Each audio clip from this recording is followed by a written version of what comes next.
I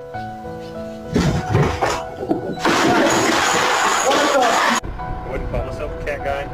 She's not a cat. She's not a human cat. Cat human. Hello? No! No! So Dave actually has a vet appointment next week Wednesday.